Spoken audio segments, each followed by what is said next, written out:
know who the David Correa kid is, but I saw him being pretty focused himself, so we'll definitely get our money's worth hopefully here.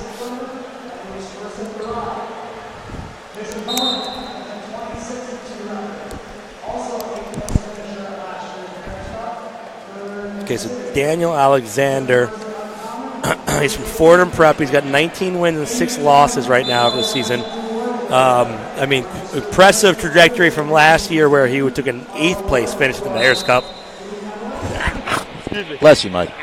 Bless you. It looks like he took second at the Friars Cup. I'm wondering if that's a St. Anthony's tournament out of Long Island.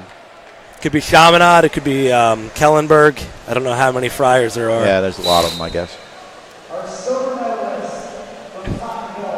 Although he took 7th place in the Eastern States this past year.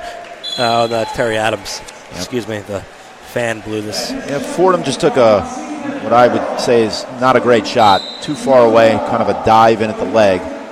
He needs to close the gap there a little bit, create an angle first.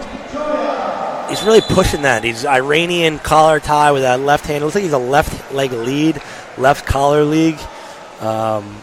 That's a difficult kid to wrestle. A left-handed lead. He's pushing him with that collar, clearing the ties pretty well, trying to get to his double leg.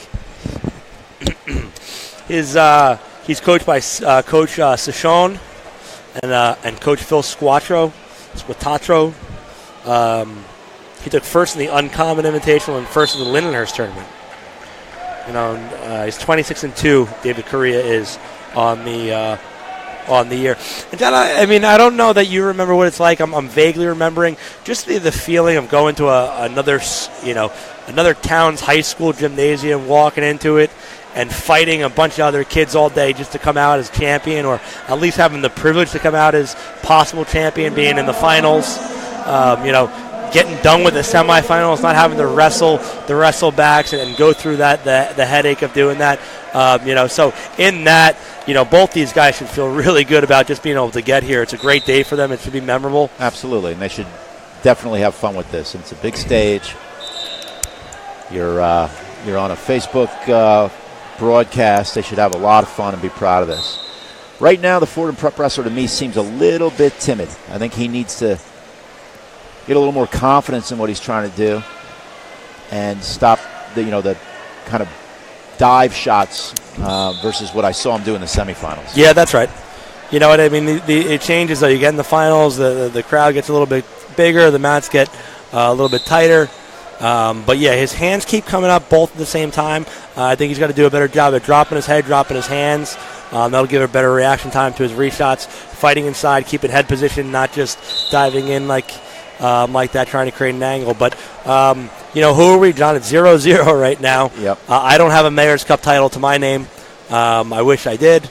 But, my goodness, 0-0. Mayor's Cup finals, I agree. I think that if I'm scoring a round, I'm going to give a 10-9 round over to Correa from Tottenville. I would do the same.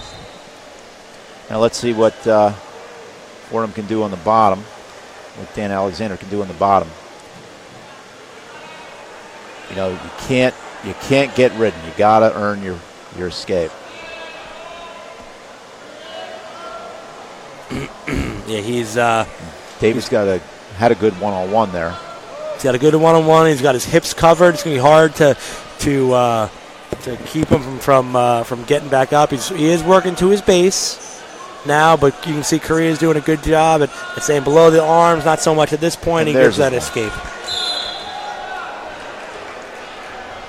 I think that'll give him a little confidence to go after him here a little bit. Two contrasting body styles here for sure.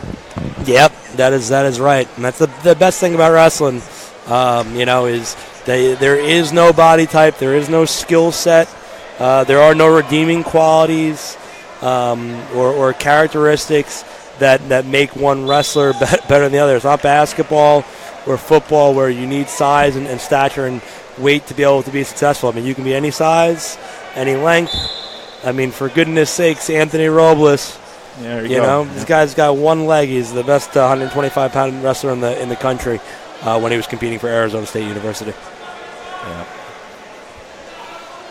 I think Alexander's looking for a dump. I think he wants to get in there with the tricep and kind of hit a dump in that position there, but he's going to run out of real estate. Well, I know that just, doing wrestling for as long as we have, you can probably just tell that, the Fordham Prep kid is just strong.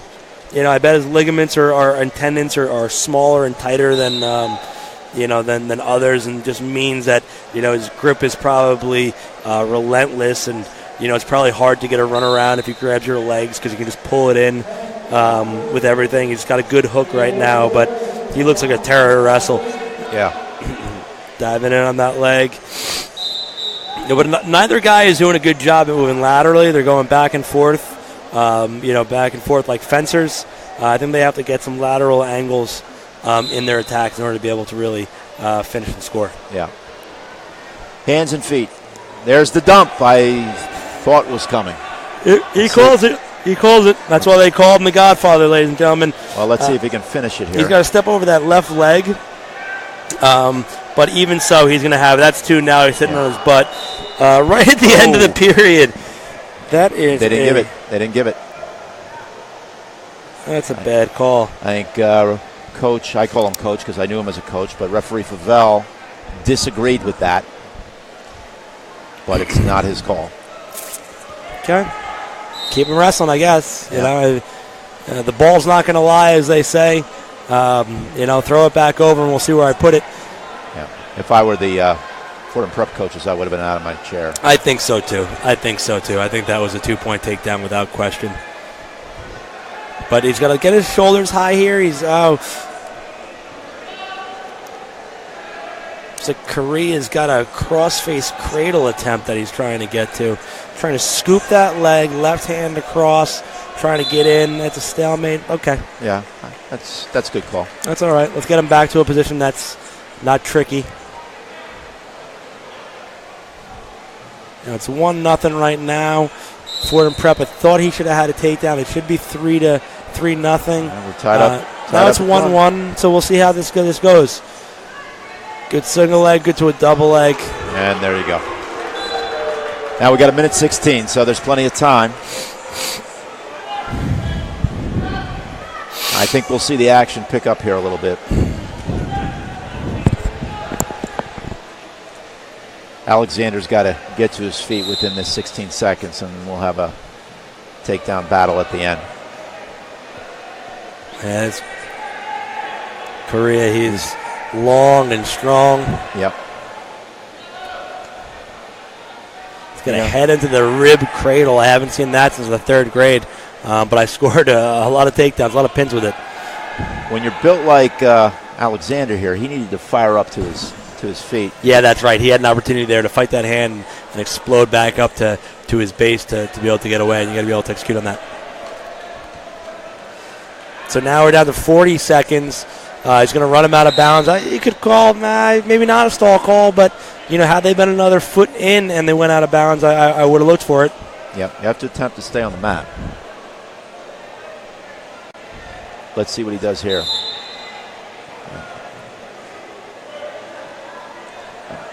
Doing a good job of that spin drill there. Getting around him. 25 seconds. Oh, and he's going to get a reversal here. Get a... There's a stall warning. There's his one. 11 seconds. Now he's coming after him. He's out of bounds. It's 3-2 with 7 seconds left in the match. Running. Stalling. No, he's not going to call it. And that's where it'll end. Well, I got to tell you, it was a great match. Congratulations to Tottenville. Congratulations to Fordham Prep. But I think that we missed a takedown there. Yeah, I do too. Okay, so coming up here at 120 pounds, you have